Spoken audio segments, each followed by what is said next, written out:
Yuk, Po. Ya. Assalamualaikum warahmatullahi wabarakatuh. Kami dari kelompok 8 ini mempresentasikan materi tentang learning organization. Next.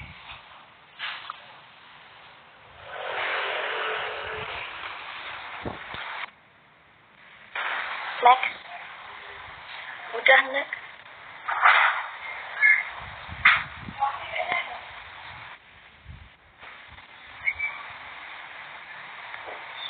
Pengertiannya kan?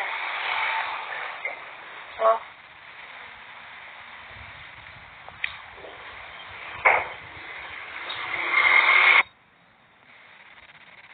Ya, apa sih yang dimaksud dengan organisasi? Menurut Dimov dan Koni, organisasi adalah menghimpun secara teratur bagian-bagian yang saling bergantung untuk mewujudkan suatu keseluruhan yang bersatu, padu dengan mana mewenang, koordinasi, dan kontrol. Dapat dilaksanakan untuk mencapai maksud tertentu. Sedangkan learning tersebut yaitu merupakan satu perubahan perilaku yang relatif permanen yang terjadi sebagai hasil dari pengalaman. Next.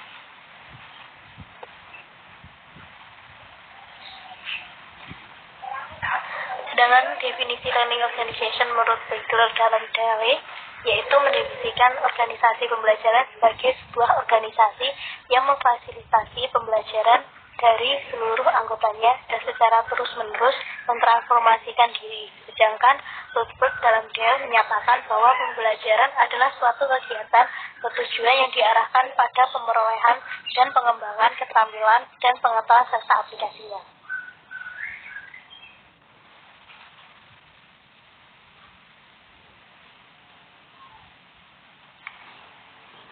Karakteristik learning organization. Menurut Margaret tahun 2002 mengungkapkan bahwa pada kondisi saat ini, pembelajaran di organisasi mendatangkan bentuk pembelajaran yang baru dengan cara berikut ini. Yang pertama, berbasis kinerja dan terkait dengan tujuan bisnis. Yang kedua, menekankan pentingnya proses belajar atau belajar bagaimana cara belajar. Yang ketiga, kemampuan untuk mendefinisikan pembelajaran merupakan hal yang sama pentingnya dengan menemukan jawaban dari pertanyaan spesifik. Yang keempat, peluang besar organisasi untuk mengembangkan pengetahuan dan keterampilan dan sikap.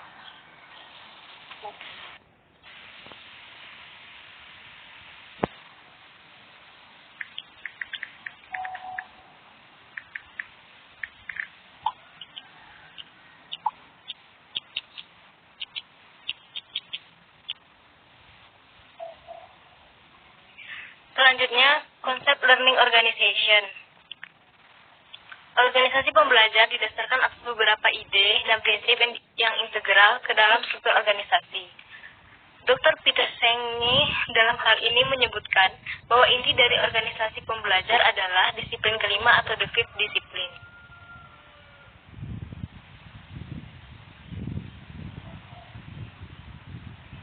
Kelima disiplin itu adalah pertama, keahlian pribadi atau personal mastery, kedua, model mental atau mental model, yang ketiga, visi bersama atau shared vision, yang keempat, pembelajaran tim atau team learning, dan yang kelima, pemikiran sistem atau system thinking.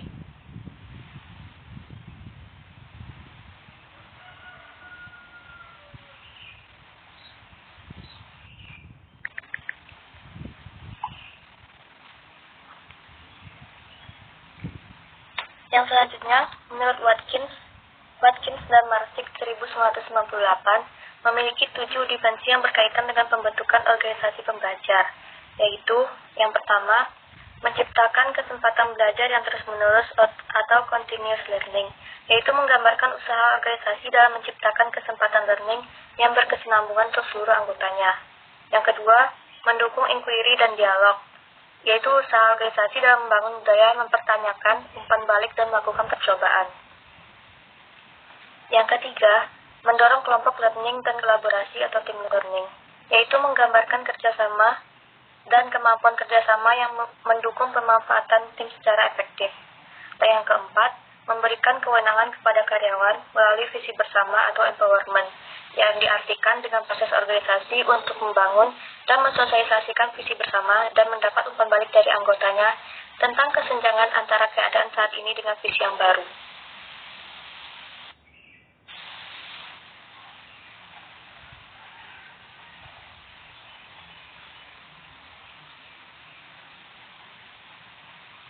Oke, yang selanjutnya yaitu menyediakan kepemimpinan strategi untuk learning atau strategi leadership. Dan selanjutnya, faktor penyebab dibutuhkannya organisasi pembelajaran menurut Marquardt mengidentifikasi setidaknya ada 8 hal yang melatar belakangi dibutuhkannya suatu organisasi pembelajaran. Yang pertama, globalisasi dan ekonomi global. Yang kedua, teknologi. Yang ketiga, pergeseran radikal pada dunia kerja. Yang keempat, meningkatnya pengaruh pelanggan.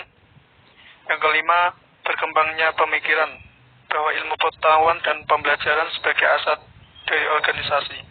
Yang keenam, perubahan pada peran dan harapan pekerja. Yang ketujuh, keragaman dan mobilitas di tempat kerja. Dan yang terakhir, peningkatan perubahan dan kompleksitas yang cepat.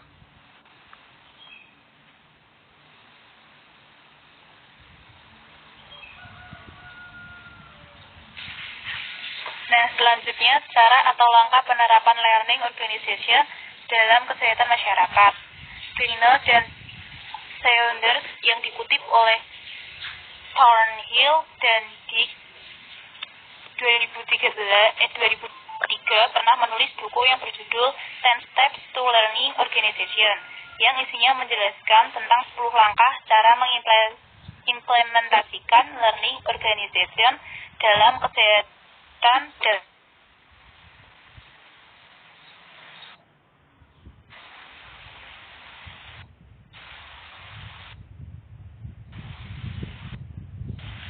Yang pertama itu adalah ukur sejauh mana learning culture dalam organisasi.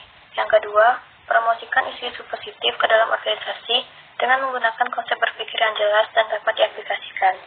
Yang ketiga, pastikan organisasi aman dan nyaman untuk berpikir. Yang keempat, berikan apresiasi positif terhadap tindakan-tindakan pengambilan resiko. Yang kelima, bentuk dan jadikan individu-individu dalam organisasi menjadi sumber pengetahuan sehingga dapat saling mengisi dan berinteraksi. Yang keenam, berikan keyakinan kepada setiap individu dalam organisasi bahwa kekuatan untuk belajar adalah sumber daya yang mahal dan tidak terbatas. Yang ketujuh, petakan visi secara nyata dan yakinkan bahwa pencapaian visi haruslah mengikut sertakan seluruh potensi dalam organisasi. Yang kedelapan, jabarkan visi secara nyata. Yang kesembilan, perbaiki sistem karena kegiatan yang bermasalah berawal dari sistem yang salah. Dan yang kesepuluh, perkenalkan proses. berikut presentasi dari kelompok 8. Jika ingin bertanya bisa melalui WhatsApp. Terima kasih. Assalamualaikum warahmatullahi wabarakatuh.